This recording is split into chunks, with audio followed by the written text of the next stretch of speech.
And looks like we are live, and Spartan Theology is the first one in line to witness the drubbing, the takedown, the destruction of the newest, coolest, or thinks he's coolest apologist in town. Not even an apologist. He's a what is it? How are we introducing you, John? You're a scholar. You're a pastor. You're a rock and roller. What else you got on the table for us? That's fair? It. It's a good. Thinking in threes is very Trinitarian, so I like that. Cool. That's the Holy Trinity of John. Right there. Rocker, scholar, in-your-face pastor. You in your face pastor, or you a like mellow, laid-back pastor? How would you describe it? It depends. My normal sort of disposition is very calm, and but if I get irritated, I can go off a little bit, as Twitter sort of indicates. But no, I'm not really an in-your-face kind of guy. No. So how long? So you actually pastoring a church? How does this work? Like what? Yeah. So I work along with two other pastors on a staff at a church in North Carolina, in Cary, North Carolina, and I've been on that staff for a little bit over 3 years, which is crazy. Time flies. But so I've been at that specific church. And you do sermons, and you do a Sunday sermon type thing. Mm-hmm. I preach regularly. I heard you say that you're kind of a traditional preacher in some ways, correct? Like you do a traditional sort of, Jesus loves you, died on a cross type of sermon, right? It's not really alternative or out there, is it? It's not. I think what I'm constantly trying to do when I'm preaching is thinking out from God's love is revealed in Jesus, and that gospel of that sort of unconditional love, I'm always going to talk about when I'm preaching in some way, because that's what's true about God. Okay. And that's what's real. So I'm really careful to bring that stuff in when I'm preaching, and that results in a kind of, I guess, a traditional kind of sermon. Because that's what you think the beating heart of the gospel is Jesus' love for humanity, or yes. God's love expressed through Jesus Christ. That's what you really think is the okay, for the whole cosmos, for the entire thing. There's no one sort of left out of that loving embrace. Is it a traditional, like you come to the worship, there's a message, then you do an altar call? Is it kind of like a traditional church, or is it what type of is it just like a standard church like that? Or is it different? Good question. Well, right now, obviously, things are a bit different. So we've been on Zoom and doing services that way since March. So, but normally, under normal circumstances, we would have sort of traditional service where you have, I guess for more sort of evangelical types, it would seem a bit more kind of high church and more liturgical. We have like an order of worship that we follow with a call to worship and prayer of confession, assurance of pardon, passing of the peace, and there are hymns throughout. We have a sermon. We do the Lord's Supper together. Okay, so it's all very, very, it's all very traditional. I mean, it's just a sort of mainline Protestant church at the end of the day. What's the technical denomination? United Church of Christ. So it's technically within the Reformed tradition. So it's sort of born. Reform meaning Calvinist? Reform meaning the roots of the UCC sort of go back to Congregationalist Calvinist Christians. But it's changed so much now. Now much of the UCC is more kind of lefty especially in its politics. Do you know Paul Vanderklay? I don't. Because I interviewed him. You should check out that interview. Okay, I will. He's a Calvinist too, and it's very surprising that he's a Calvinist. Because most people's interpretation of Calvinist, the ones you meet on Twitter, are like really hardcore, really like, in your face. Like, I don't know if you know the apologist yet. There's a guy, Cy Ten Bruggencate, who's I do know of him, yeah. Right. That's most people. You say Calvinist, that's what most people think of. That predetermined, limited election. What is it? Limited. Right. That type of stuff. Limited atonement. Yeah, limited atonement. Yeah. So I would consider myself a kind of Calvinist, but a Calvinist through kind of the insights of Karl Barth, who we talked about before we started live streaming. But really, the reason why I call myself a Calvinist is because I in my theological thinking, I'm foregrounding God's electing activity in Jesus Christ. But it's not a limited thing. It's a universal thing. Everybody has the opportunity. He didn't pre-select like that Right. guy, no chance. No. Doesn't matter what that guy says. Right. Yeah. No, it's God selecting to create a people to be in fellowship with, and it's a singular election, and it's loving, and it's unconditional. And the other dimension of that is for me as a Calvinist is that I emphasize Jesus's lordship and sovereignty quite strongly.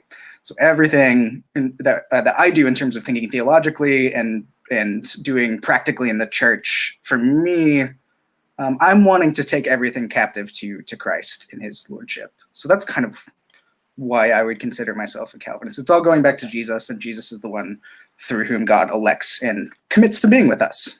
Now you're in a band too. Is this just a bass player? Yeah, I play bass. Yeah.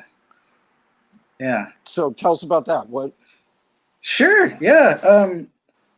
Obviously, right now the time for bands and for music venues is not great.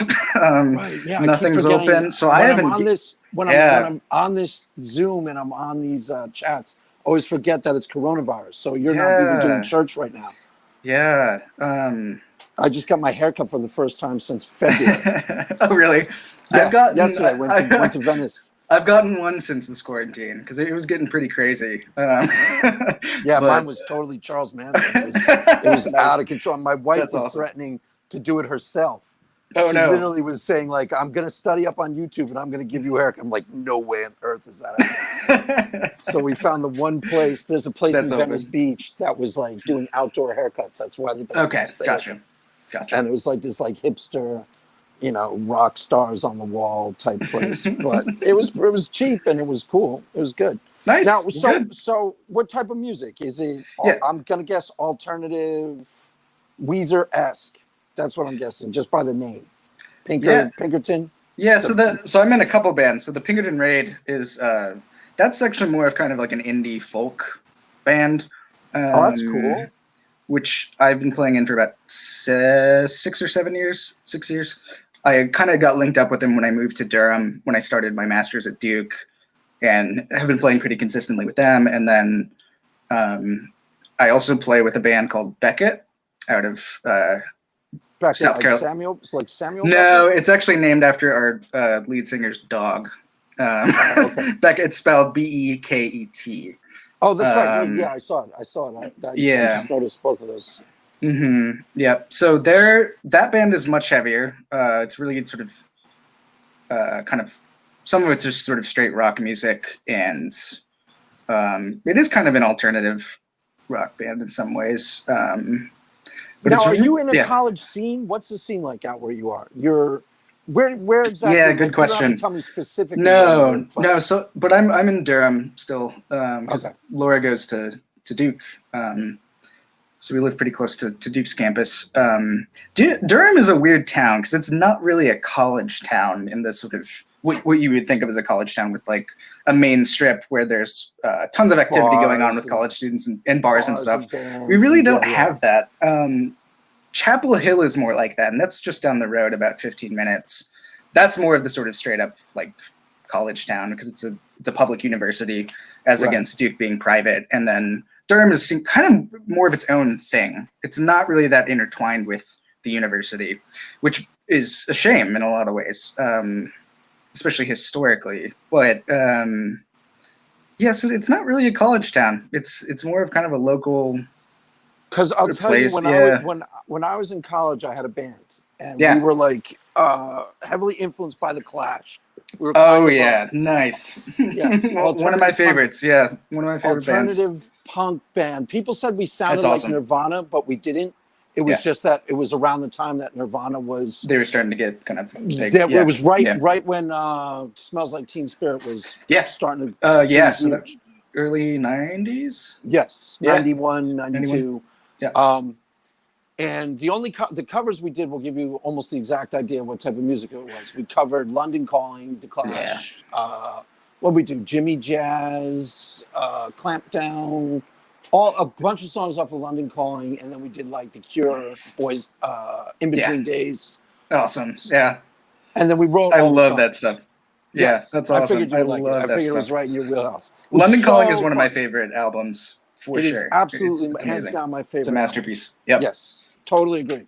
Totally agree. Yes, it's, you know, it's still to this day, when the Rolling Stone puts out their like 500 greatest albums of all time, it's usually in the top 10. It's been down as low as 5. Yeah, yeah. So, Rightfully so. It should always be on that list. Totally. But that's awesome. Yeah. So what did you play in the band? I sang and I wrote all the songs. Awesome. I'm a really convincing, like, aggressive punk when I want to be. I have some clips of it. I'll play them for you. Like, Please do. Yeah. We also did what we do. Not God Save the Queen. Anarchy in the UK. I'm Yeah, very nice. convincing. I can do the I can do the whole 9 yards. Get up on the table and like That's everyone sweet. get drunk. It was crazy. Yeah, it was fun. that's sweet. Very, very fun. Yeah, our shows are definitely not that rowdy. They can get pretty rowdy with Beckett. But yeah, That was our thing. We yeah. were. Do you know the band, The Replacements? They're kind of like lesser known Yes. punkers. They were very alcoholic. Yeah, That was our role. that's awesome. My the drummer in the Pinkerton Raid is he kind of turned me on to them. So I started listening to them through him. He recommended them. His family is from the UK. So yeah, I miss playing shows so much. I don't know what the music scene is going to be like when this stuff starts to kind of die down, and I'm a little worried about that. Pretty hopping there, right? I'm guessing like It was, yeah, it was. We were booking a lot of shows for both bands, and it was when you get closer to summer, that's the festival time, right? Which is important for bands. totally. You're probably making money too, right? Yeah, definitely. Not a lot, but like it was nice kind of extra money to have. Yeah, no doubt, because we did like, some of that. Yeah, but like for people who are like, this is their career and they're relying on this for at least some kind of consistent income, like that's gone now. It's gone. Like it's a shame. Totally. Yeah. Yeah, So, I haven't even thought about that. The coronavirus must have like decimated a lot of these, like it totally decimated the music scene altogether, I'd imagine. Yeah. You know, I'm so distant from that now. Like my lifestyle, honestly, with the coronavirus hasn't changed 1 minute. I do so little now. Like, you know, I got a haircut yesterday. That would have been like something I would have gotten 2 of. You know, every once in a while, my wife drags me out to dinner, and that's my party lifestyle these days. Yeah. And almost everything I do is online or YouTube. Yeah. Okay, so now Christianity. Have you been a Christian your whole life? No, I haven't. Oh, there we go. Did you hear No. that, guys? There's hope for some of you atheists out there. Has not been a Christian his whole life. Yeah, so I was quite a late convert. So I grew up in a home that was, my mom was raised in a big Roman Catholic family. She's Mexican. Okay. So it was a big Mexican Catholic family. Very similar to Italian Catholic families. Exactly. I noticed that. I worked at a hotel, and the first thing Yep. I noticed, because on my mother's side, it's all Italian Catholics. Yeah. And the first thing I noticed, there was like a whole staff that was all family. And I was like, God, that's exactly like Italian. You guys are paisano as far as I'm concerned. I mean, it was exactly, their whole culture was so similar. Yeah. So it is quite a lot. So she grew up in that kind of context. And then as she got older, she kind of got involved more in sort of like Pentecostal stuff. Oh, wow. Like retreats and all that. And my dad was actually raised Pentecostal. And that's actually how they kind of met initially, was through those sorts of camps and stuff. But like, as far as being raised, like our household wasn't, like we weren't kind of forced to go to church or anything, or Christianity wasn't a huge part. But they didn't care if you guys adopted the faith at all or even went to church. Right. So that's pretty rare for they were sort of resistant to some of the more like exclusionary stuff that you see in a lot of Pentecostal churches. So they're more liberal, open-minded. I don't mean politically. Absolutely. Probably, yeah. And they're politically more liberal too. So were they in the Jesus movement? Were they Jesus people or something like that? From those like 60s hippie type Christians? Yes, they were. Aha. Especially my dad's siblings were really, really Aha. involved in that sort of stuff. And so he was playing in bands and that were sort of involved in that as well. But he was constantly sort of resistant to a lot of that stuff. And eventually he got to a place where he was kind of honest with himself that he didn't really sort of believe most of it.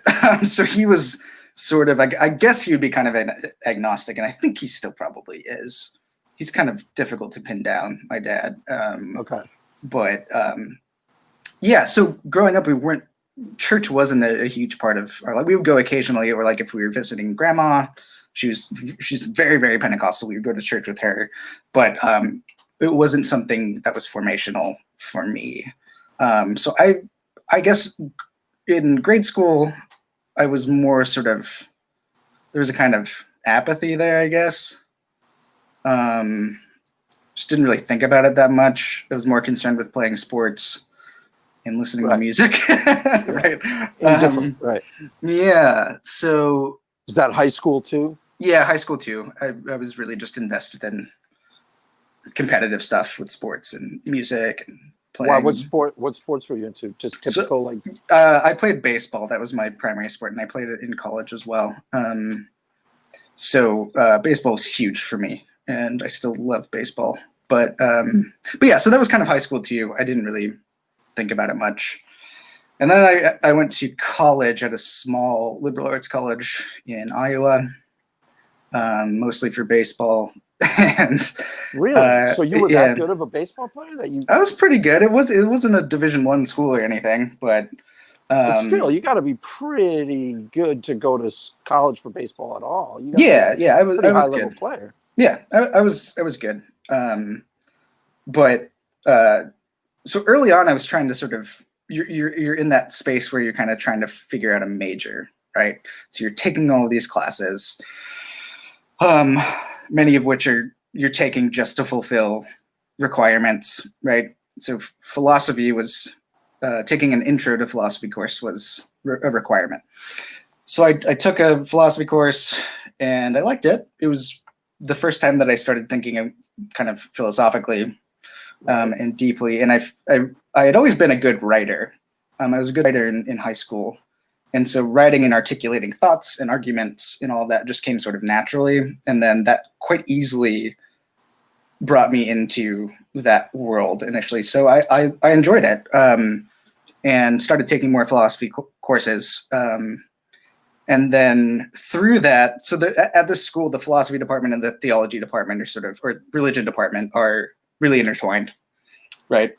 And so I started taking theology courses and Bible courses and all of that sort of stuff too. So I was kind of in both the philosophical world and the theological world, right. And realized that I just loved the subject matter just purely as an academic exercise. Interesting.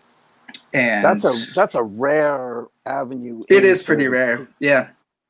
I think you're the only story I've heard this way, like, from that way into Christianity. It's very interesting. Go ahead. Yeah. And kind of along the way, as I was studying the stuff academically, my academic advisor was he was a Presbyterian pastor as well. And so he kind of became a mentor figure for me and kind of took me under his wing in a certain way. And I started kind of getting introduced to other people and eventually kind of making my way into a local Presbyterian church and going to church. And I can't really put my finger on a specific moment where I was like, oh, now I'm a Christian, right? Hallelujah. There wasn't some sort of, it wasn't like a Paul situation where I'm suddenly sort of just blinded by the revelation of God, right?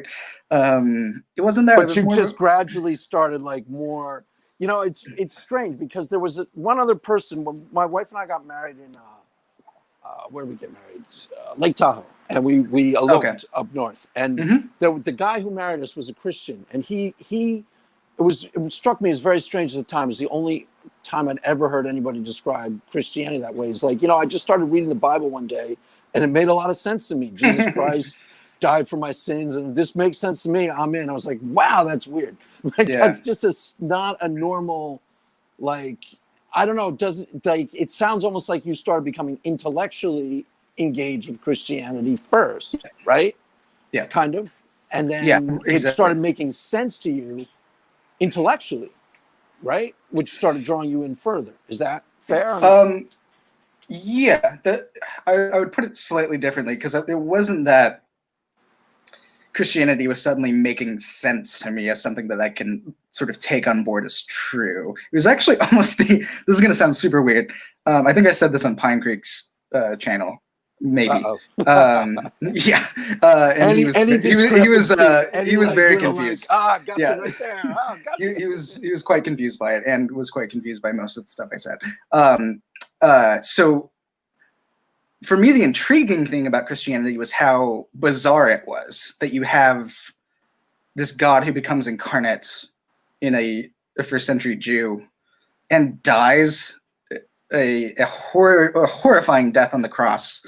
And that has sort of central significance for the faith, that you have this God entering in and emptying himself, right, for people. That self-emptying that is sort of at the heart of Christianity was so weird to me that I was like, I need to read more about this. It's bizarre, and I like weird stuff a lot. So that was kind of the thing that got me in. And then as I was studying more figures I think that makes sense. What you're saying is like if let's say when I got into Nietzsche when I was in college, I read some passages like, God, that's so weird that he thinks like the will to power. How does that even make sense? And it's like intriguing to you, and it's exotic to you, so it's more interesting. So you start getting more caught up in it. Is that kind of what you meant? That's exactly right. So that's kind of what grabbed me initially, and then along the way, because it was weirder than you thought it was going to be. That's a great way of putting it. Yes, it was weirder than I thought it was going to be. Yeah. Before I let you go on, there's a very interesting side note that just occurred to me. That was I think it was Harold Bloom was talking about writers, and his take on him was like, what's interesting about classic literature is a lot weirder than you think it is. Like Shakespeare, Dickens. It's more weird. We just kind of take it for granted because it's what you study in literature. But if you actually start engaging with it for what it really is, you're like, wait, this is really out there. This stuff's really crazy. So that's kind of like... It's a great point. Yeah. Totally. And so, kind of along the way as I was studying and getting involved with the church and meeting people and making connections with other Christians, God really kind of encountered me through that stuff. I think God was, through the Spirit, was using those relationships to draw me into the faith, and even using the intellectual stuff too. I think that God likes to use all sorts of stuff to bring people to himself, and to make people aware. How a spirit-filled Christian would describe this is how I describe it if there weren't any people listening. God was speaking to you through your intellect. He was engaging you. It was a God-breathed, the whole desire to learn more about this intellectually. The whole that's how I talk about that. If no atheists were listening and they go, prove it. I'm not interested in that. So, but I agree. I totally agree with you. I think that's a good way of putting it. And I think that these things like studying different texts and even the texts themselves and relationships with people, those things I think can mediate God's truth to you and God's revelation to you. God likes to use all sorts of things, like I said, and I'm not willing to limit that to certain things that are intuitive to me. So it sounds to me, what I'm hearing is more, you're kind of like, I don't know if committed is the right word, but more of a religious person than I would have thought, given how you come across sometimes in the space. It was true of Laura too when she started talking to me I only picked it up between the lines. She tweeted a couple things to me. I was like, wait a minute, she's actually a really committed Christian. I never would have guessed that from the things I was seeing. So is that kind of what I'm hearing, that it's actually really important to you in some level, and it's a big part of your life? Yeah, I mean, I've committed my life to service in the church as a pastor. So I do my best to take that very seriously, because this is what I think is my calling and my vocation as a person. So I take Christianity extremely seriously. Yes, that's what I was getting at. Yeah, Because you yeah. actually feel like it was God breathed. You were called into this to do it like the traditional way a religious person from Yes. like 1924. Yeah. Why are you a priest, Johnny? Well, I really feel like it's what God called me to do. Yeah. And he has like some emotional experiences that. Yeah. Correct? Like, am I hearing this right? You're right. Yeah, I wouldn't be doing this if I didn't feel called to the ministry. And I feel like people need to have that sense of calling to be a pastor. I don't think people just decide it. I don't see how you just, because it's tough, isn't it? I mean, it's extremely tough and taxing, and especially emotionally when you're caring for a congregation, right? You are kind of bearing and shouldering a lot of the stuff that people are going through, and it can weigh on you. But at the same time, it's also incredibly life-giving, and in all sorts of ways. So it's kind of a both and. It's both quite heavy and emotionally taxing, but it's also an incredible job. So yeah. Some of what you guys are doing is ministering to, like, you know, the hurting people in your congregation. People are coming to you with, like, you know, my son is in the hospital. Why is God allowing this? Those type of things. That type of, is that going on? Some of what you're, I don't really understand the day to day of what you're doing as a pastor. So yeah. Since I've been working in ministry, I haven't had a lot of those conversations come up, which is maybe surprising. Okay. I don't know, but yeah, as far as, I mean, those things can and will happen where you have someone come to you with these sorts of big and emotionally charged questions. And hopefully I'm equipped as a pastor and through my education to be able to kind of come alongside somebody and be with them in those situations of pain. And not always just kind of give a quick answer to try and solve the problem. But I think primarily as a pastor, my job is to come alongside and be with them, which is hard right now in COVID times, right? But normally that would be my kind of role, is to just be with somebody and listen to them, hear their pain, and sit with them in that. And talk when I feel like I have something to say. But yeah, a lot of pastoral work is listening. And learning how to be a good listener. So you're in relationship with the people who are coming to you, and relationship with the congregation. And, that's right. Okay, so you grew into Christianity when you started getting into at college, right? That's right. Yeah. That's where we are now. So then what started happening there? So yeah, good question. So yeah, I ended up majoring in religious studies and philosophy at my college, and then toward the end I sensed a kind of call to ministry, and I didn't really know what that meant really at the time. I just knew that I liked reading theological texts, and I loved reading the Bible and studying the Bible critically, and also studying the Bible as a kind of vehicle for truth to the church. And I really love that stuff. And I remember having a conversation with my advisor, and I think he was the one who sort of suggested you might want to think about divinity school or seminary to continue this, your kind of hunger for this stuff. And so that's what I did. I applied to various places and ended up going to Duke, which is a good fit, I think, because my advisor was a Duke alum. And a lot of the kind of theological stuff that we were learning was very Duke-ish. It was informed by a lot of the theologians that were working at Duke. So it seemed to fit. It seemed like a natural kind of progression from where I was at and what I was learning. And so it's pretty highbrow, scholarly wise, right? Like you and Laura are pretty eggheady. Laura more so than me. But in terms of like you don't have to brag about it, but in terms of like somewhere ranked as like a theological school, it's probably pretty high up there, right? Yeah, people go, Duke. It is. Talking about, you're at Duke theology. Well, I don't. But people who do, right? Go, isn't Bart Herman there? And you're like, I talk to him every once in a while. It's no big thing. I mean, it is a top theological institution for sure. So I was very fortunate and really blessed to be there and to learn under the teachers that I did there. And yeah, so I started there in 2013 through 2016. And so during that time, I was also doing, you have to do what's called field education, which is you're placed at a local church and you're essentially a pastoral intern.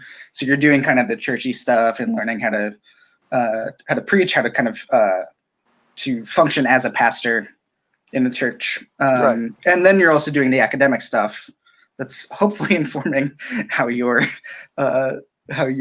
working in a church and vice versa, that those experiences also inform how you're the academic work that you're doing too. So and then once I graduated, I got a job at the church that I currently work at. And yeah, that's kind of the long story short. Now, yeah. Here's the thing that it seems like you do that I do, which not everybody that we know involved in these Twitters and these YouTube does. You read the Bible prayerfully, probably, I'm guessing. Yes, just definitely. from how you're talking to me. Absolutely. And to hear from God. Like you go, what is God trying to say to me through the Bible about this? You read it the way like I read it in a traditional religious sense. Mm-hmm. What is God trying to say about my situation here? So you read the Bible that way, correct?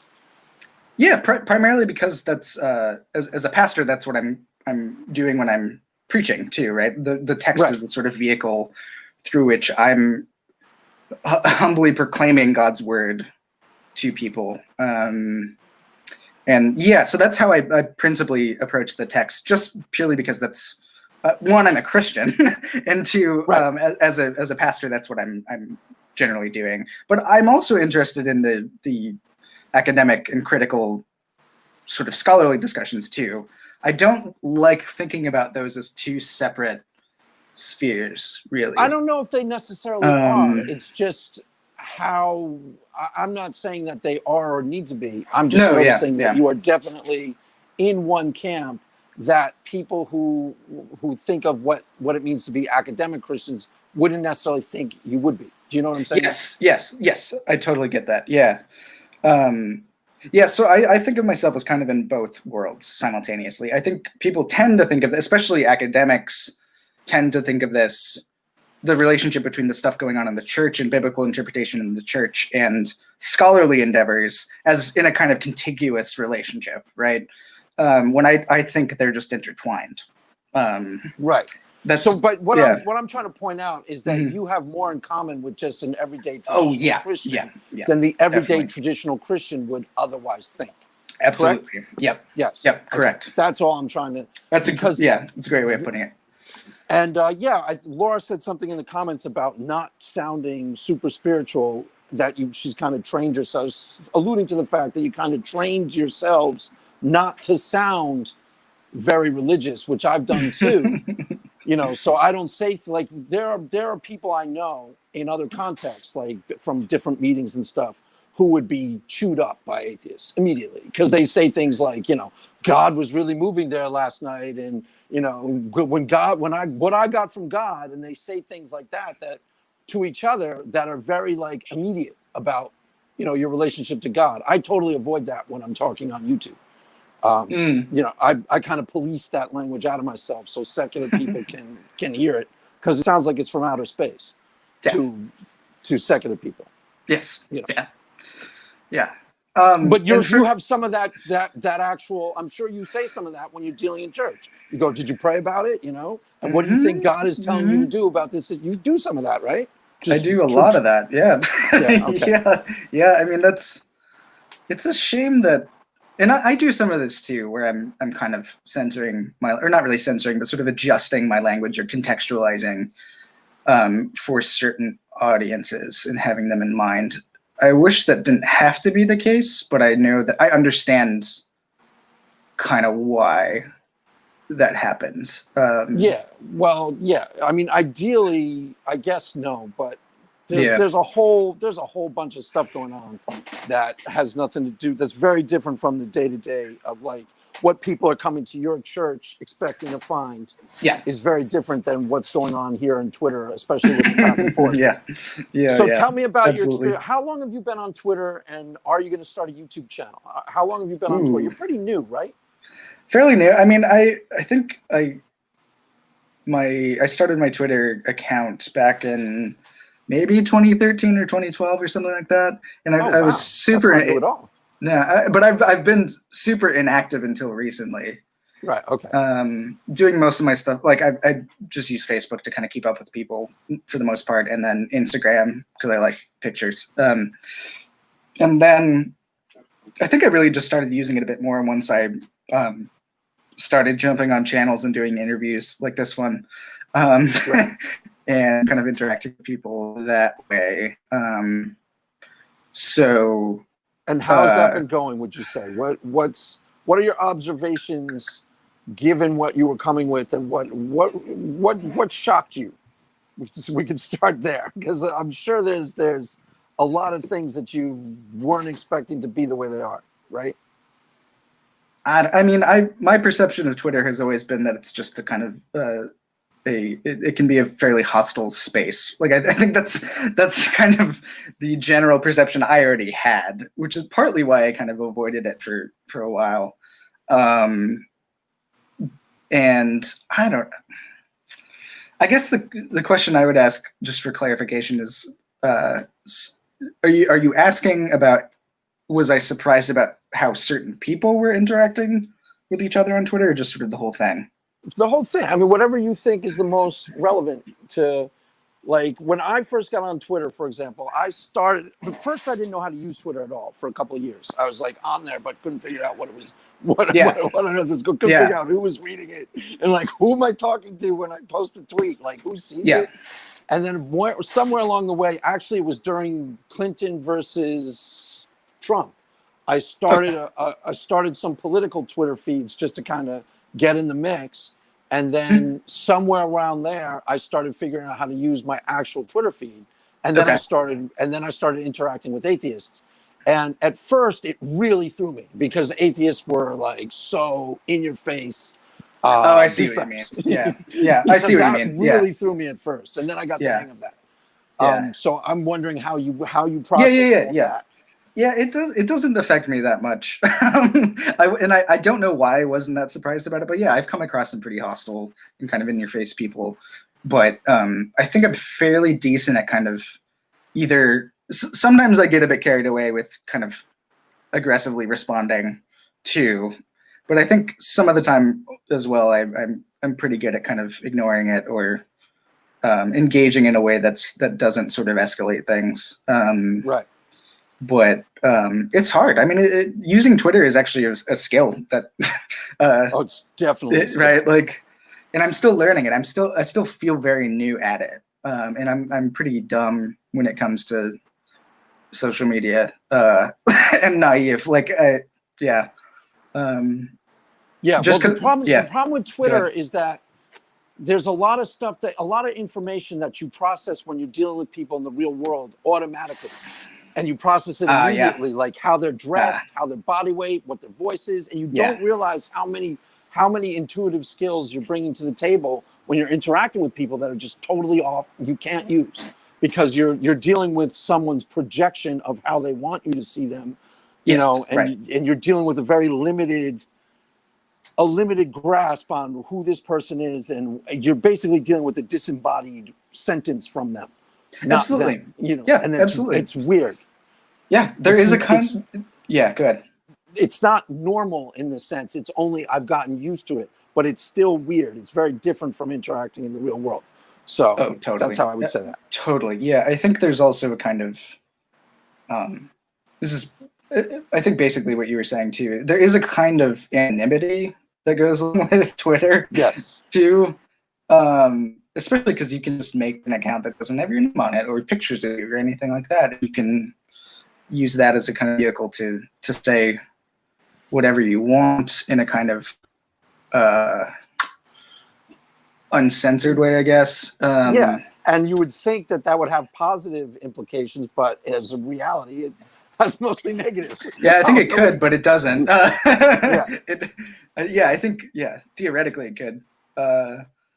But yeah, Twitter's a strange place, and I'm still trying to kind of find Well, it my has way a whole there. culture. It has a whole culture to it, and it's dramatically affected, like even the media today, and even the race in Yeah. the Democrats. Twitter culture dramatically affected what people were talking about. Because you have a Twitter response which was totally disconnected from where the actual Democratic Party hadn't moved all that much. Realistically, that's why Joe Biden. That's why I always thought he was going to win, because I sensed that as much win the nomination, because as much as there was a real like there was a huge response. Like if you said something like "I'm for reparations," you got an immediate Twitter response, an immediate approval that looked like it was really strong and deep, Yeah. but it wasn't strong and deep. It was just immediate on Twitter. And Yes, that's a right. lot of why cancel culture is so empowering for people. And I don't mean that good. I don't mean good empowering. I mean people get off on how easily they can like get somebody kicked out of, because you can get a Twitter mob to go after someone really quickly. But it doesn't go deep. It hasn't really. I don't know if that all that makes sense. Go ahead. Yeah, it did. It's so fascinating and also troubling how quickly you can just ruin somebody's life on Twitter. Like literally ruin their entire life. And what I'm not saying when I say that is that people shouldn't have accountability, because I think accountability is important for our action, for what we say. But it's a different thing to have the power to just friggin' ruin someone's life so quickly, like overnight, right? Yeah. That's scary to me. But because you have such it's like a quick emotional high, like you can quickly circumvent. In order to get people all that worked up about somebody in the real world, they'd have to be a really terrible person, and then you'd have to develop a mob, and you'd have to really work hard to get everyone's emotions engaged, so they go to someone's house and picket them. Whereas in Twitter, you just go, look, this guy's a douchebag. Here's what he said about black people, and here's when he said it. Here's example. I swear he said it. Look. Everyone's like, oh my God, here's his address. And then you got him out there.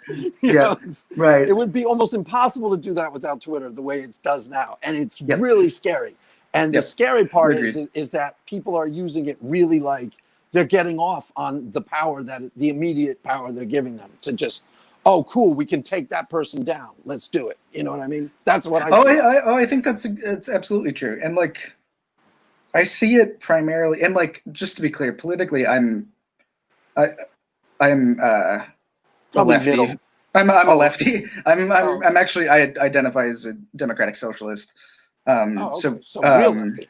I am a real lefty, but I see a lot of that kind of like the mentality of getting off on it's really getting off on harming people. I see that coming from the left specifically. And it's really troubling to me. And it's a lot with the SJW culture. Yeah, it scares. It's why I'm politically kind of center, sort of left. I would say maybe center completely. I can go with either, depending on what the situation is. I can go either way. But the SJWs scare me. I think they're destructive. Period. I think their influence of like that culture is really bad right now. Yeah, it wasn't always like that, historically. It wasn't the left who was like ready to pounce on people for saying the wrong thing. It's just now it is. And part of that is Twitter. Is that what you meant? Yeah, I don't know if I don't know how comfortable I am with the label of SJW for the people who are simply the problem group. How would you describe the group? I mean,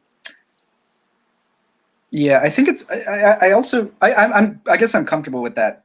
I'm fine with using that term tentatively to describe that. I don't know what I would call that really, but I'm fine with sort of tentatively using that as a label. But what I worry about a little bit with using that is that sometimes, especially from the right, sometimes everybody who's concerned with social justice and for the concern for the poor and for the oppressed and all that get lumped into that too. Right. And so I want to be careful with that. And I know that's not what you mean, but I just for listeners, what I don't want to say is that everybody who is concerned with sort of social justice stuff is necessarily within that kind of camp. Right. Of people, you just recognize right? the toxicity of that particular Absolutely strand within the left. of, Yeah, absolutely. Yes. Yeah. And it's totally. it's come out of the left. It didn't used to be, historically. It started happening when I was in college. I started noticing it. Because that's why I started moving away from the far left, is that there was a strand of intolerant far left person that used to really bother me. And now they've gotten worse. Like now they want to, not allow people to speak who have different opinions and things like that. And I just don't think that's right at all. Regardless of what you think, whether you think the person's opinion, what you think of it, the only way to get somebody out of an opinion that you think is harmful is to discuss it, debate with them, read and talk about it. You know what I'm saying? So yeah, I know what you mean. Yeah, it's those sorts of discussions about sort of freedom of speech, and which is entailed in I think what you were saying as well. And yeah, how to have conversations with people you disagree with is another. It's pretty difficult stuff to kind of work out and think through too. But yeah, I agree with a lot of what you're saying for sure. Well, it's definitely, it's a lot easier than people think it is. Like I usually do it really well. In Twitter, I can sometimes screw up. In the real world, when I'm dealing with people one-on-one, I'm really good at it. Yeah. I never get in conflicts with people, and they can be any walk of life. They can be far left. They could be a rabid Republican. I can find common ground within 2 seconds. But a lot of how I'm doing it is going off of tone of voice, things that you can't process properly on Twitter. You throw a name out there and you see how the person bristles at like Sarah Palin.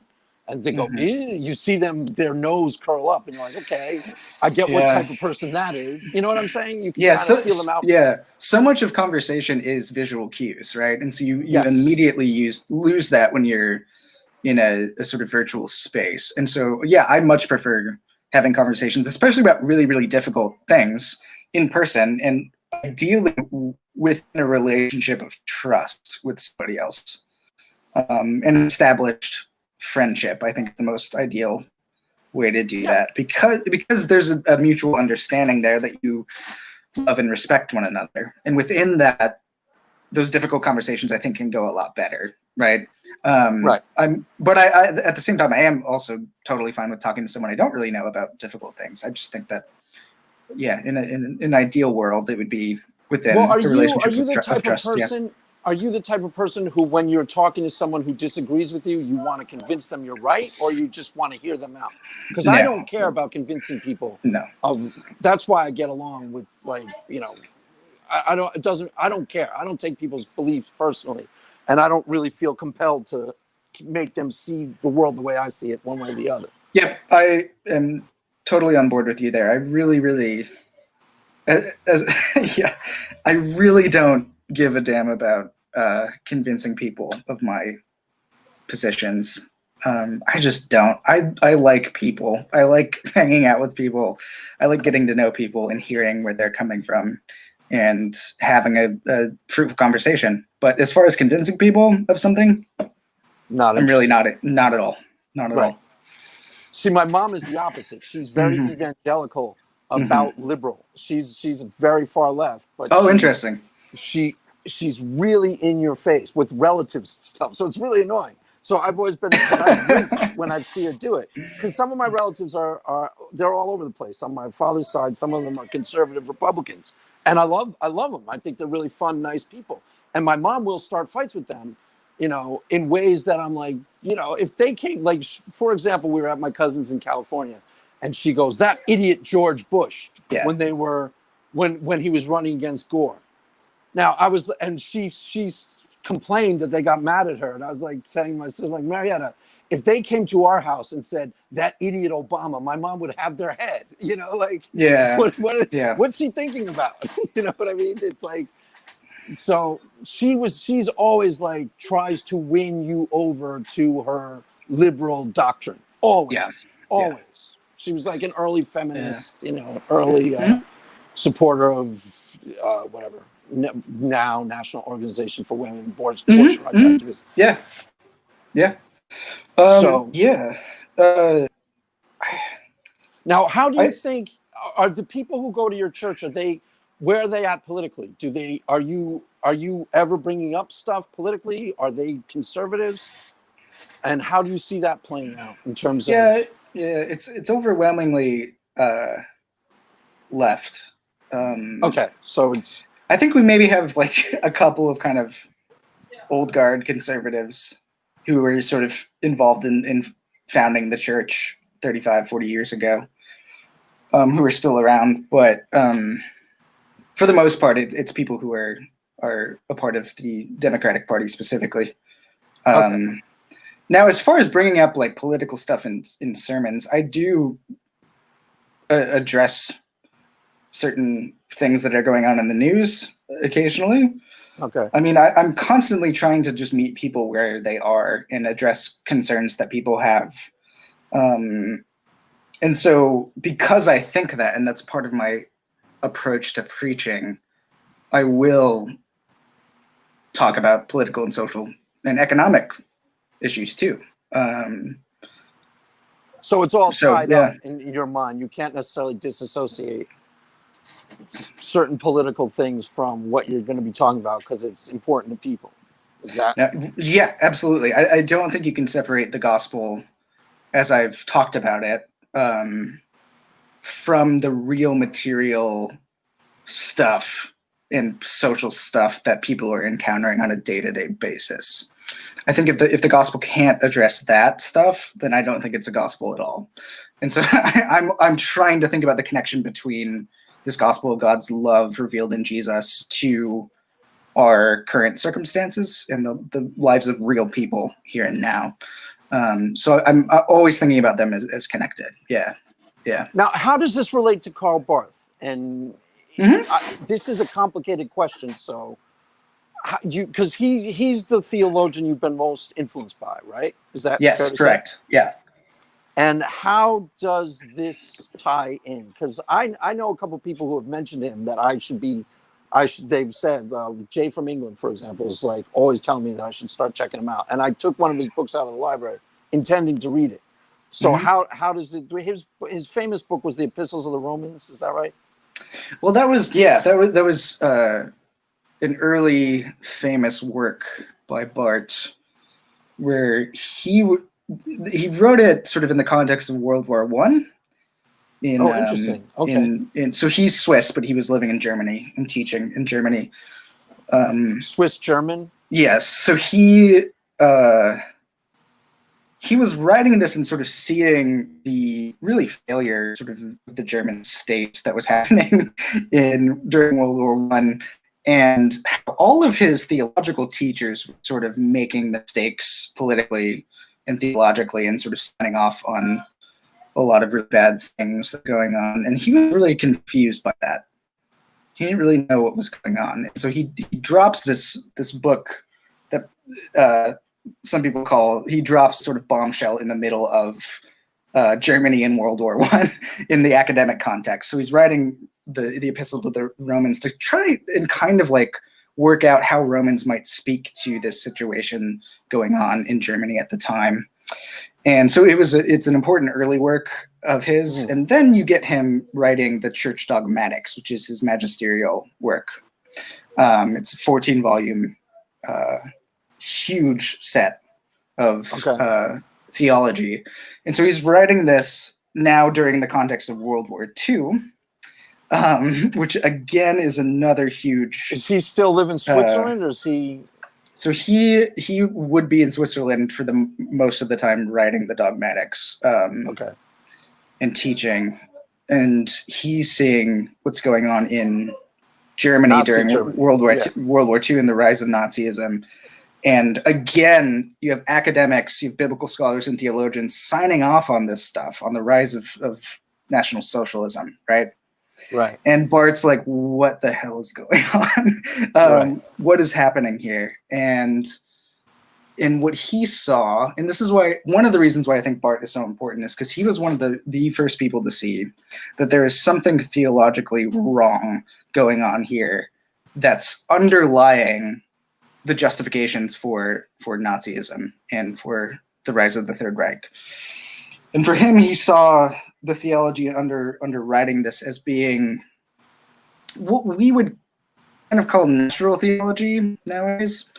That is, you turn to the world around you and you can discern and deduce from there what God is really like. So what happened in Nazi Germany is that the people were turning to the spirit of Germany, right, that was around them, their culture and their context, and finding God there. And what do you know?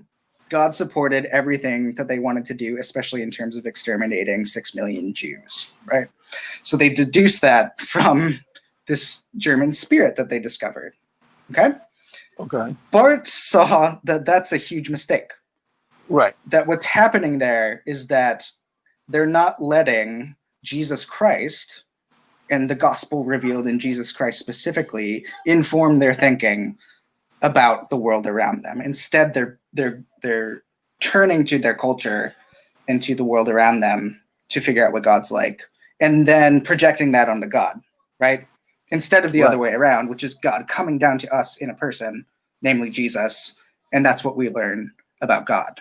Right. So he identified that doing the mistake. exact. They're basically becoming the world, and then they're projecting that onto what they see in the Bible as instead of the other way around, like going into the prayer closet, studying the scripture, being informed by hopefully the Spirit of God, the true Spirit of God, Exactly. and then going, wait a minute, this is totally wrong. This is like Corrie ten Boom, who was at the same time period, or Bonhoeffer is the famous or one. Bonhoeffer, yeah.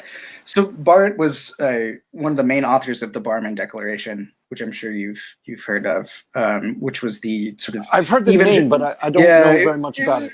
Yeah, it was the evangelical German churches who went against essentially it was their no to Hitler and to Nazi Germany. It was their resistance to that in a sort of formal statement, which was all about the one word of God being revealed in Jesus as attested by the scriptures and nowhere else. You don't find that anywhere else. And that's why they were resisting it. So Bart was one of the main writers of that document. And of course he had a relationship with Bonhoeffer a bit. Bonhoeffer was younger than Bart and met Bart a few times. And so they had some kind of relationship. And when Bonhoeffer went to the United States for a bit, he made a pretty impact there. And Bart ended up going to the United States for a few, but Bonhoeffer? Yeah, and I'm forgetting which where he was locked up exactly, but you get the sort of prison letters that he's writing that have been collected, which are incredible pieces of work. For those of you who have never read the prison letters by Bonhoeffer, they're amazing. You can see him really struggling with the sort of what the future of Christianity even means in the light of this. Now that you have essentially a Christian nation, quote unquote Christian nation, that's exterminating 6 million Jews. So so that's one reason I think Bart's important. It's a historical reason, but I think for us now, I think he can help us see in a way that relates to that how we're at times elevating our culture into a certain position that's inappropriate theologically, and we derive our concepts of God from there, and then again right them back onto God, which is literally the definition of idolatry. Right. So I think it's quite helpful with turning us constantly back to the revelation of God in Jesus Christ. And that allows us to see where we might be stepping over into kind of conceding to culture and even divinizing our culture as well. So I think that's the main reason I find him quite helpful. Yeah. Now, when you were in the Pine Creek, when you did that interview with Pine Creek, it was only one, right? I only saw one. Yeah. Because I think Laura did too. Yeah. And then Ian did one. Now, you used a phrase that I really liked. You called it self-authenticating. Where did that come from? Is that you, or is that? It sounded like it's from some form of apologetics somewhere. When you were describing, you said your revelation of God was self-authenticating, and all the atheists were like, "I hate that term." I actually really like that term. I thought it made sense to me. Where does that come from? Yeah, I mean, so that's some of that's coming from the scholarship on. So first of all, I don't know apologetics very well, so I keep getting called a presuppositionalist, which at the time I didn't know what that even meant. Yeah. Because I guess totally, I guess they make first, similar arguments, but they do so based on.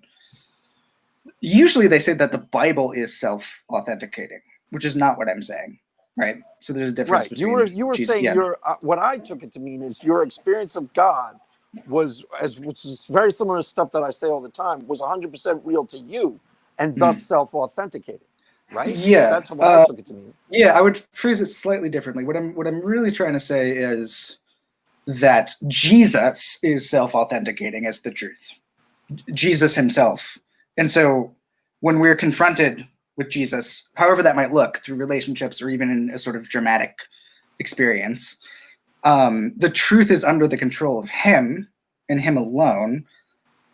And he's God, right, in person.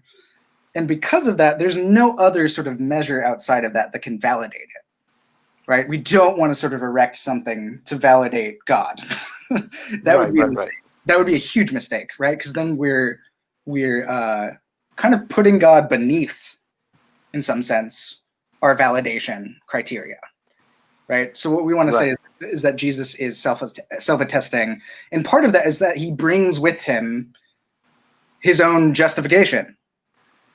Right? His own criteria with him in that revelation. So we don't need some other criteria to figure out that Jesus reveals the truth about God. Jesus just brings all that stuff with him. So that's really what I'm trying to say with that point. So self-attesting or self-authenticating stuff, I probably just picked up on that stuff when reading scholarship on Barth, and yeah. Right, because before I started doing this stuff online with like Twitter and YouTube and apologetics, I had no idea of any of it. I didn't know any of it. It's not exactly like I didn't even know who William Lane Craig was. I never heard of him. I swear to God, the first time people were talking about him on Twitter, I was like, "Who's that?" It's not exactly like common knowledge, even within. I wasn't that well versed in Christianity per se. Prior to me becoming a Christian, I didn't really know very much about it at all. I wasn't very curious. Yeah. But even within context of Christianity, like I go to my church and I'll say William Lane Craig, 90% of the people are like, "Who's that?" And you talk about some of the arguments that people debate on Twitter and YouTube. Most of the people in my church would have no idea what you're talking about. None. Yeah. Like not a clue. I don't know if you know like the violence in the Old Testament. It's like the Amalekites. People are like, "Who are the Amalekites, Craig?" What's that? Yeah. So I totally understand that. And then when you're dealing with how the trained skeptics have trained themselves to like, what do you think that they're doing? And what did you think was happening in that interview? Yeah, well, it depends on which one you're talking about. But if we're talking about that specific interview, I think what's going on, at least the tactic that I was sensing. Tactic is an important word that already gives up the game right away. It's not, you tell me why you believe this, and I'll try and see if you're telling me the truth or if I believe you too. It's you tell me why you believe this, and I will try to debunk, dismiss, discredit you using tactics. Yep. So I think the tactic that was being used was, you're right, me telling him what I believed, where I was coming from, sort of really epistemologically, initially. And then he was responding in a way that was like, does this fit with my own kind of structures, especially plausibility structures? Does this fit with that? And if it doesn't, then I'm going to try and sort of take it down using what I already think is true. Well, he's going to try to take it down rather than see Like there was a really revealing part with Ian where Ian said something that I thought was really, really, really smart. And he got all lit up. Ian goes, I want to be a Christian. And he goes, oh, cool. And what Doug heard was, I know this is fake. You know this is fake. I just want to believe it. Yeah, anyway. I just want to believe it. Yeah. Yeah. Yeah. And that's not what he said. He said like that's not what he said. Right. And it was a really good thing what he said. And Doug didn't process it or hear it. It was like, there's the example. Let me see if I can paraphrase it. It was like the example that Christ gives is one of self-sacrificing love. And there's no other thing in the world that is teaching that. And I want to participate in that. I believe that that's the truth, capital T, like that's the real way to live in this world. Something like that, which is a good answer, I thought. Like a really solidly good, both theological and personal answer, right? Yeah? Definitely. Yeah. And so I think as far as the... And he just heard it as, how can I knock this down? How can I prove this isn't so? Which is the wrong way to listen to a religious person. Yeah, I wouldn't even listen to a Hindu like that. You know? I wouldn't.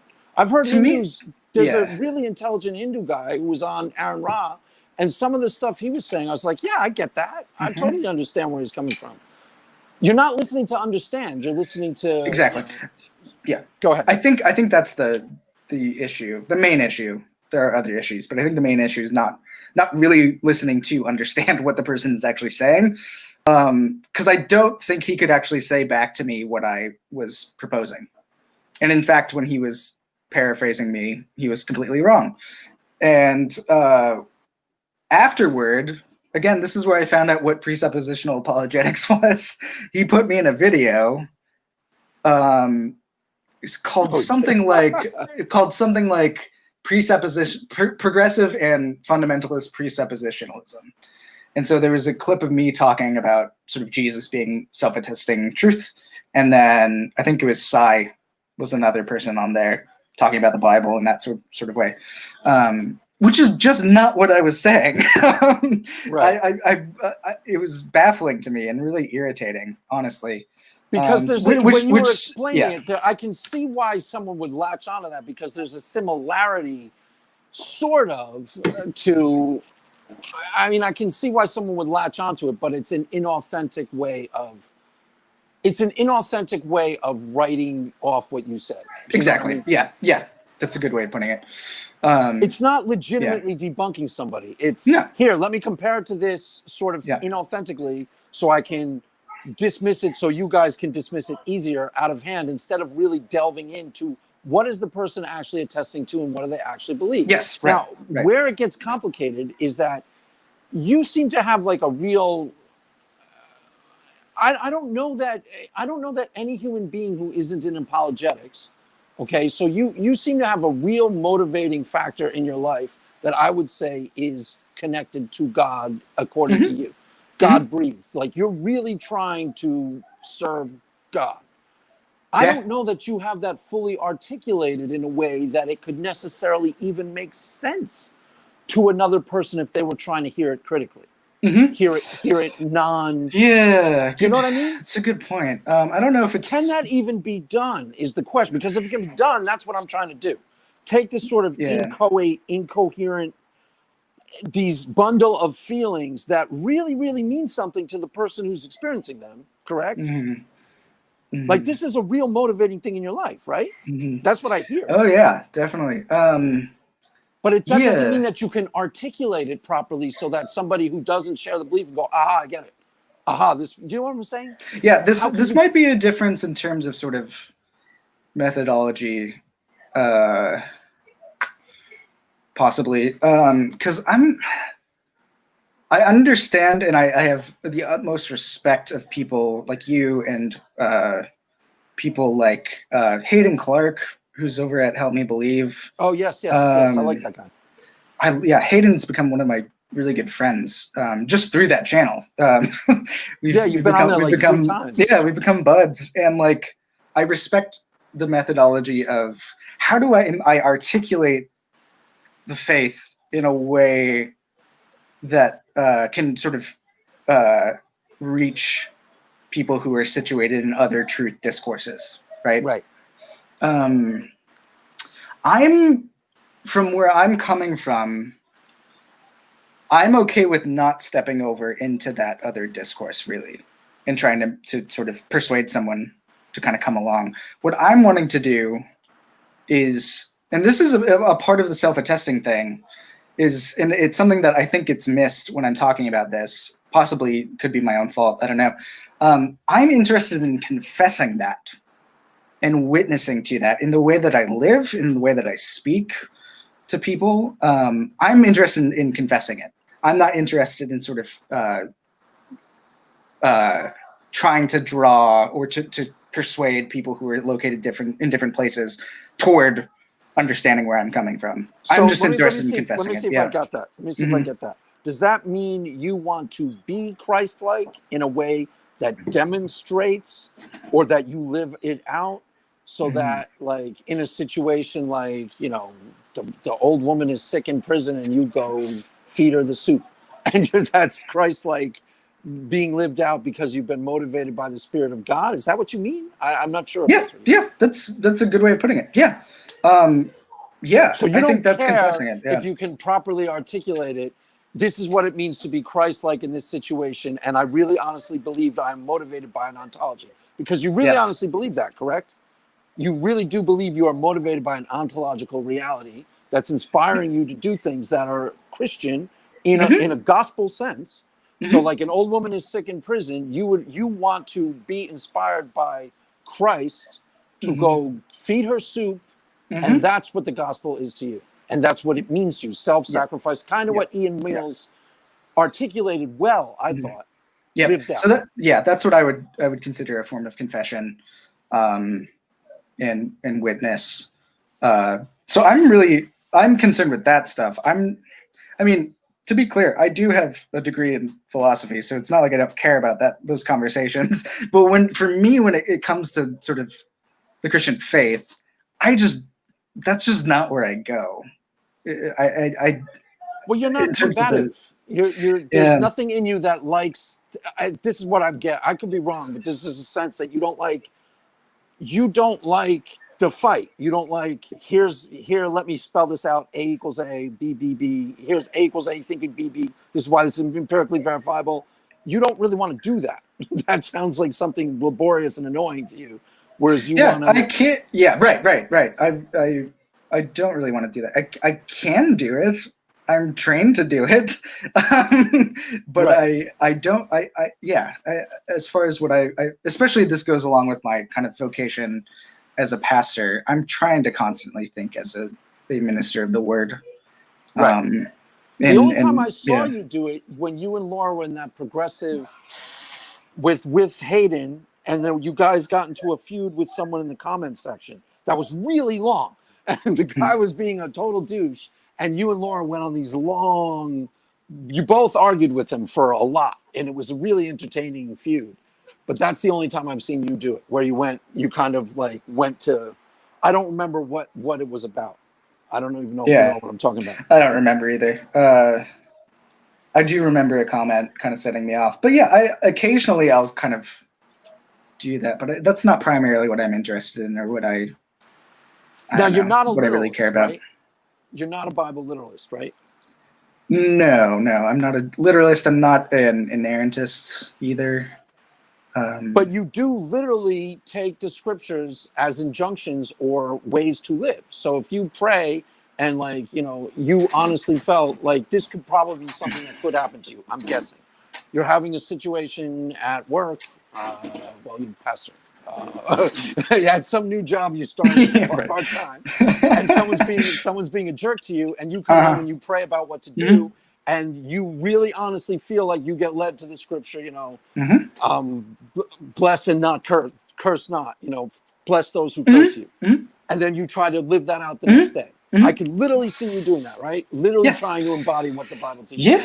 But the key thing there is, and this is important, is that when I'm trying to discern what God is asking me to do, I'm asking God to speak through these texts to me, right? I'm not just picking up the Bible and or opening to like a random page or something and being like, I'm going to do this and I'm going to pick that out and kind of live my life in the light of that. The important thing is God speaking this to us anew through the text, right? here and now. Have you had that experience, by the way, where you felt like God was actually speaking to you directly through the Bible? Yeah, I think when I'm preparing for sermons, I think there are times when I sense God sort of identifying something in the text that I otherwise wouldn't have seen and speaking that to me. Right. And then I kind of latch onto that and can bring that into that helps inform how I'm actually preaching, right? Which I hope it would. I mean, I hope pastors are trying to hear what God is saying to them through the text. Directly right? Inspired by the Spirit of God. I would hope that. Like, and I'm not embarrassed to say that either. Yeah. So yeah. Well, you're kind of a weird mix. I mean, I don't mean that negatively. You've got some of this type of Christian in you. You're all kind of all over the place in a spontaneous way of trying to live out a kind of a new type of Christianity, right? As far as I can tell. I mean, maybe it's been done, but yeah. I mean, I'm just trying to hear what God is asking me to do and to be the sort of person that God wants me to be. And I'm trying to be faithful to that. That's right. Really what I care about. And I'm not necessarily sure that all Christians do that. That's my point. Yeah. A lot of them give lip service to that, but I'm not sure if they ever actually like really contend with that in any meaningful sense of the word. Like they ever actually try to live it out. Like they'll see a scripture that says bless and don't curse and go, oh, that can't possibly be me because that person's being a jerk. You can't possibly mean me in that situation. I do see a lot of people do that in actual church. You know, we're like, yeah, well, I really kind of think that could be God talking to you. Pretty sure it is. You know, saying, it could possibly be talking to me about hypocrisy because I'm just not. Well, maybe. Could be. Yeah. You I mean, for sure. I think that this reminded me of the whole idea of sort of God speaking through the text. Kind of reminded me of at least for me in my own life, the times that I think that I believe and that I've sort of sensed God's presence and God speaking is through relationships with people and entering into contexts, sometimes very unusual and uncomfortable contexts that I've encountered God. One example would be I've been involved in prison ministry for quite a long time, and I think when you step into that space, when you step into a space where people are being locked up and have been sort of just pushed away from society into this one location, and you go in there, I've found God speaking and active in that sort of space specifically in a way that I can't really explain to somebody except to say, visit a prison. Maybe not now because of COVID, but at some point, step and try and see and figure out for yourself where are those spaces that I feel a little bit uncomfortable about. Maybe it's a hospital. Again, not now. Maybe it's I don't know. Maybe your church is doing some sort of mission work in a place that you were kind of afraid of. I've found that going into those contexts are where I've experienced God's presence kind of most palpably. Why is that? You think? Because the person is so like broken in like no other, or is it that, or what would you think is what could be what part of it? Yeah, I think that at least with the prison stuff. I mean, you have Matthew in Matthew 25 talking about visiting prisoners, right? Specifically, and Jesus is sort of identified as the one whom you're visiting there. Right. I think there's a sense in which God in Christ and by the Spirit is ahead of us in those situations and is already there. So we have to figure out sort of where God is at and active in these spaces, and then kind of go there. God's ahead of us already, and that's partly why I think that's a place where I've experienced God in a way that I haven't elsewhere. So are people really hardcore who you're dealing with? Are they starting to become Christians, or are they? Oh yeah, where are they at?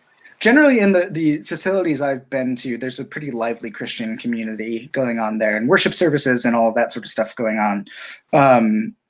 So there are a lot of people in there who I've learned from immensely, especially doing Bible studies there and learning about I've probably learned more from from incarcerated people about the Bible than teachers at Duke.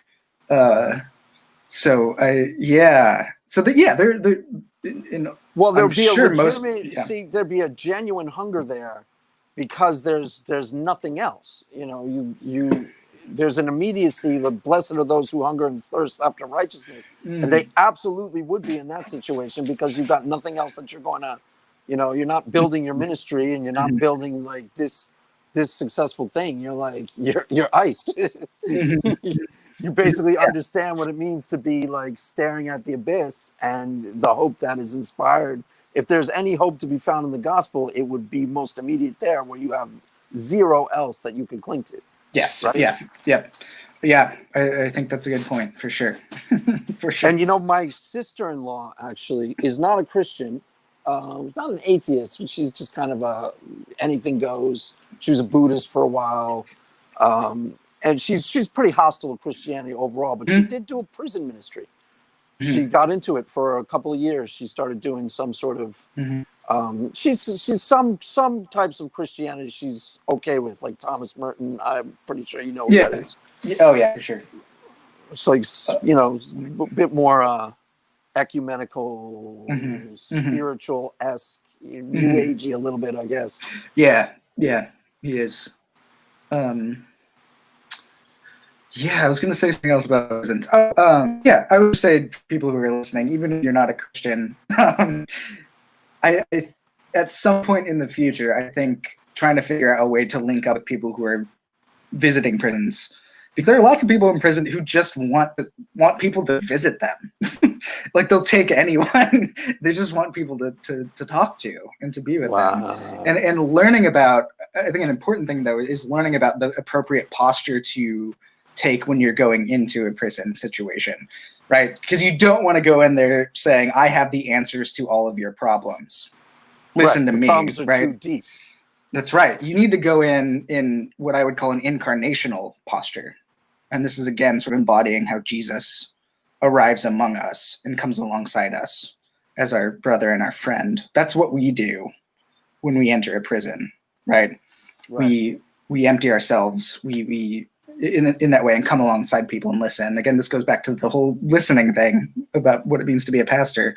That's a lot of it too in prisons, is going in with a humble kind of posture. So you're being contrite and you're listening to what you could do to aid this person, or comfort this person. Yeah. And you're trying to really listen to them to see how you could be of service in this situation. Exactly right. Instead of coming in and saying, I already know what you need.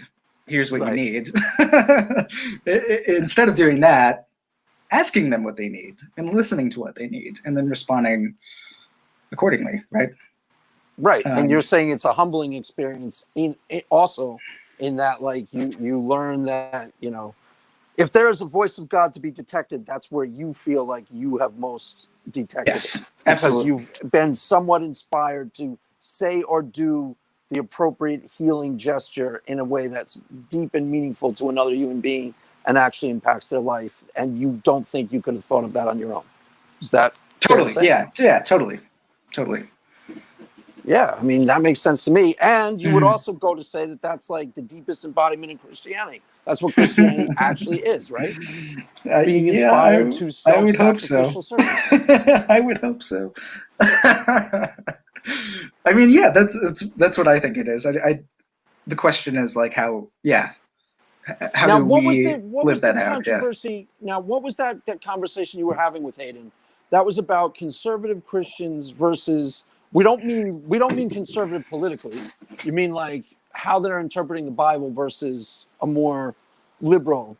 Like some of the stuff that you're talking about, there are conservative Christians who interpret the Bible conservatively, who would 100% click with everything you said about prison ministry. 100%.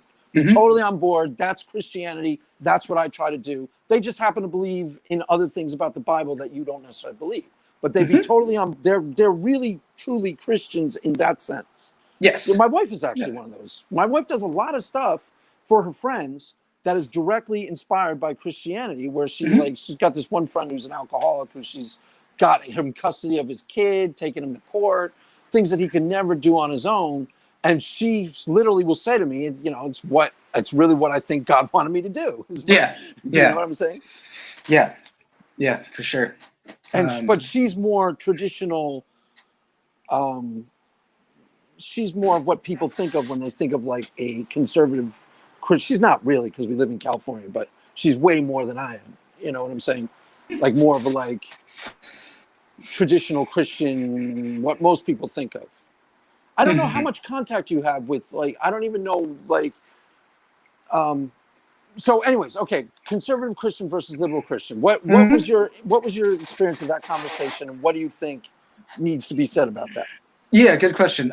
I enjoyed the conversation with Hayden, for sure. I thought that a lot of the stuff we went through was hopefully illuminating for people who weren't sure about what makes sort of progressive Christianity, or what I think what Laura and I kind of suggested was that we talk about that more in terms of like mainline Protestantism. You guys, do you consider yourself a progressive Christian? Is that something you call yourself? No, I don't. No, I am comfortable with the term mainline Christian, because that's what I am. I'm situated within a mainline denomination. Right. Okay. So that's what I prefer. A lot of people like that designation, and that's fine. And yeah, so the conversation was good. I think some of the stuff that came out of that was there's a huge difference between, and you were totally right that I would, a conservative on the issue of prison ministry would probably agree with me wholeheartedly, right? But I think the basic issue or difference between someone who's coming from my position and a more conservative Christian is, what is the Bible and what is it for? Like what actually is the text that we have here? More conservative folks will say, this is the inerrant word of God. Every single word here is the inerrant word of God. That's a really strong and important claim for them, right?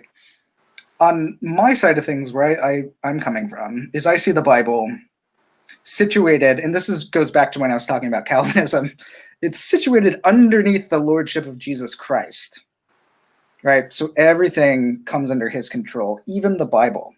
Right. Okay? So all of our reading and our interpretation of the Bible needs to come under the control of Jesus and his Spirit to help us understand what it's actually saying. So we can't just pick up the text and expect to just get it on our own. We need God's help to actually read it. And God's voice speaking it to us and you today. So you're traditional in the sense that you would say you reading it inspired by the Spirit, like you pray and read the Bible. So you're that's normal traditional Christianity in a lot of ways. Yes. So you're traditional in that sense. I am traditional in that sense. Where I kind of where I differ is, I see the Bible less as an inerrant document and more as a faithful historical witness to God revealed in Jesus Christ. So I like to talk about the Bible as a witness. And along with that, the Bible also gives us the language and the vehicles. I think I've said that earlier in the interview. It gives us the language and also the vehicles to proclaim this to the church today, and to be open to God's word speaking through it to us today. So it's more of a mediatory thing. It has a kind of mediation status in a way that for conservatives, the Bible has this really sort of, it has its own kind of ontology, if we're being honest, right? And I'm not saying that. I'm saying the word of God is ontological, is Jesus Christ, and then Jesus uses the text as a mediation to us today. Yeah, so that's the difference. So what you're focused on is, what is God actually trying to say to you and in using the text. Yes. And that could be, I'm probably sure that you would think that could be really surprising. Absolutely. It can be very, really very from surprising. left field and not what you think. Absolutely right. And I wouldn't be so sure it means exactly what you think it means. That's exactly right. Yeah. Okay. Yeah. No, I totally understand that. I think, I think there's a lot of people who would agree. Like, I know a lot of different types of Christians on Twitter, and some of them are going to like what you had to say. I swear to God. Some of them are going to be like, cool, I'm more with him than I thought I was. Yeah. Do you know what I mean? Because they're really about certain aspects of Christianity that you are about too. They're really down with that. It's really important to them. Totally. Yeah, I think where issues can happen is when. So I've already denied inerrancy, right? So I think sometimes once you do that, with what I said. Once you do that, that can just immediately upset people, and then they're not going to listen to what you say after that, right? Yep. So once I make that move, then I'm sort of stepping away from where the more conservative folks are kind of situated, and so I'm sure that some more conservative Christians would agree with what I was talking about with the Bible as a witness to God, as a faithful witness to God and a truthful one.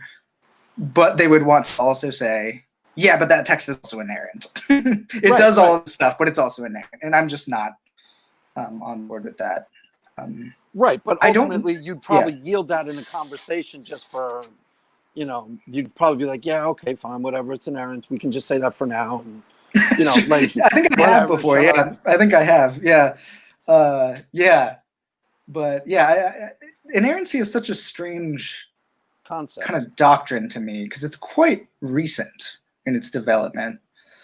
It kind of developed in the 20th century with the rise of kind of fundamentalism as against kind of the more liberal versions of Christianity that we're having. So it was actually a response to kind of liberalism that was also starting to kind of flourish at the time.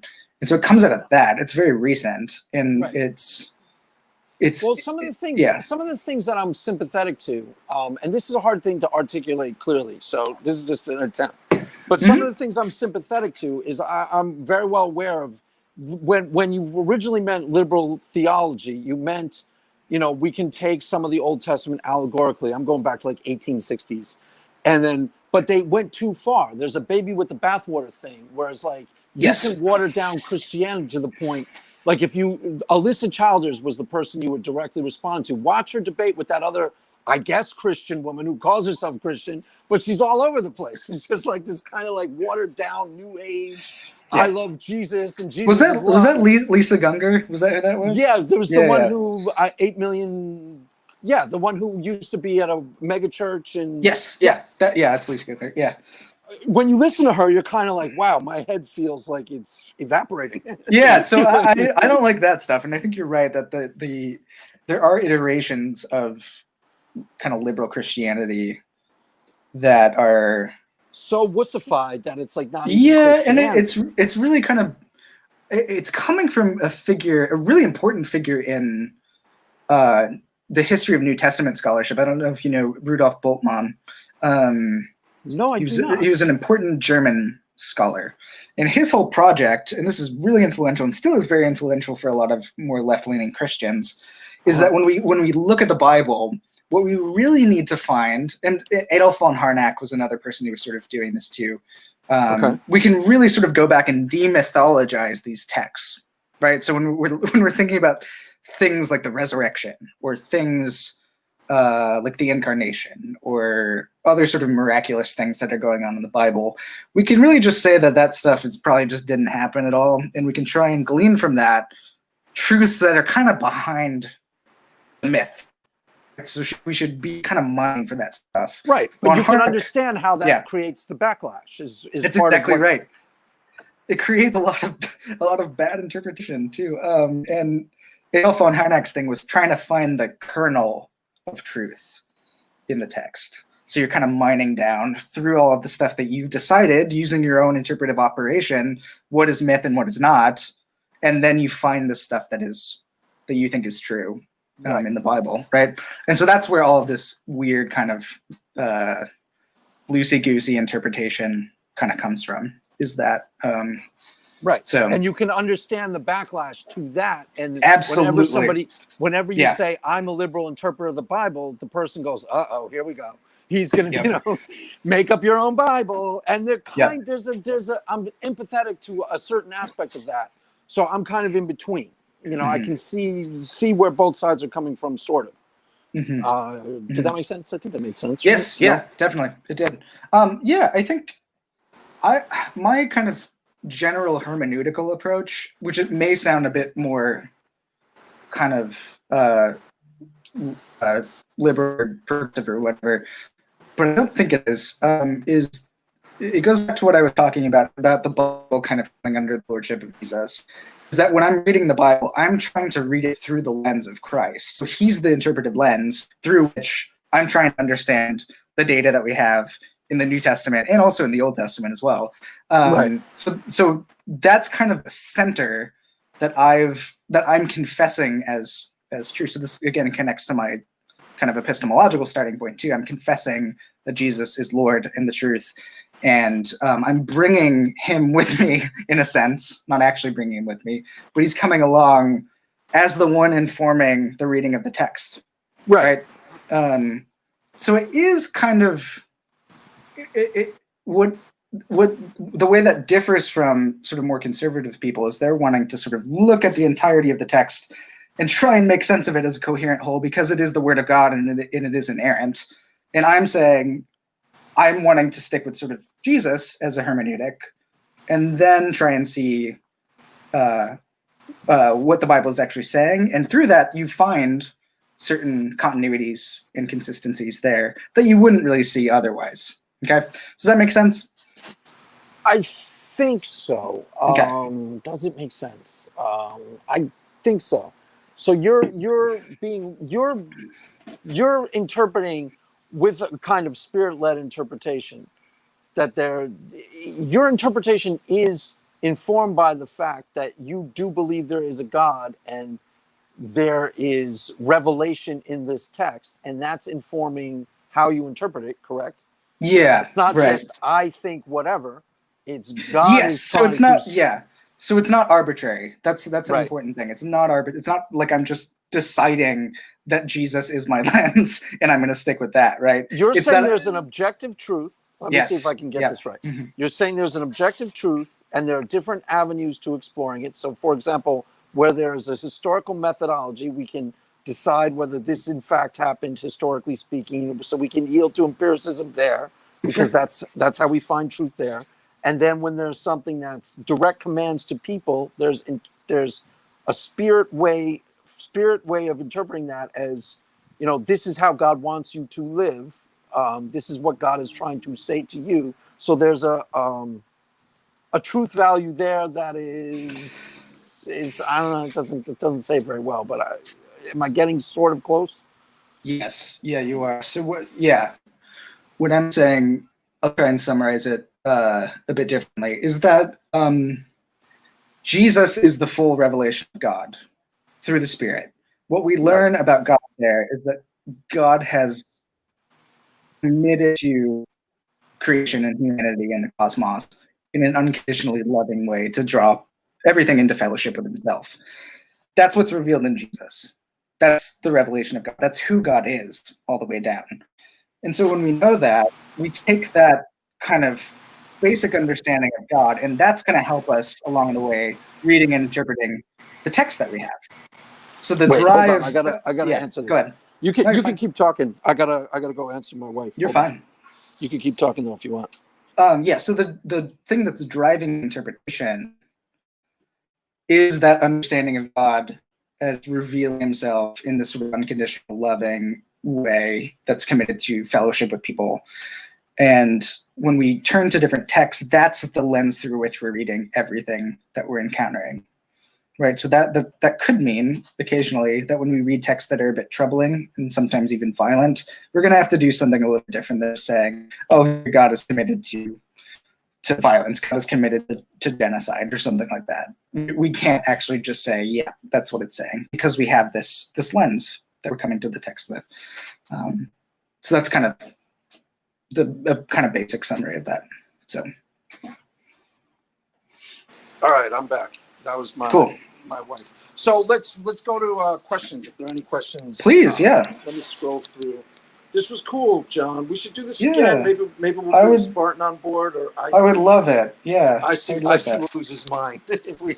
Because you're like his hero. He'll be like, I love Salem. He's a good kid. Yeah, he's a good kid. He's fun. He was on. You listened to that? I think we was. Yeah, it was great. Yeah, it was a great conversation. Maybe even Laura wants to join us. I'm sure Laura would love to. Okay, cool. Do we have questions here? I'm looking through the chats. The Gospel of Matthew has a lot of really weird uses of Greek verbs. That's not a question mark. Let me see. Any questions from the audience? Is anyone still here? Did they leave? I've convinced everybody. Yeah, I think you did. You weren't, I think Shannon might actually.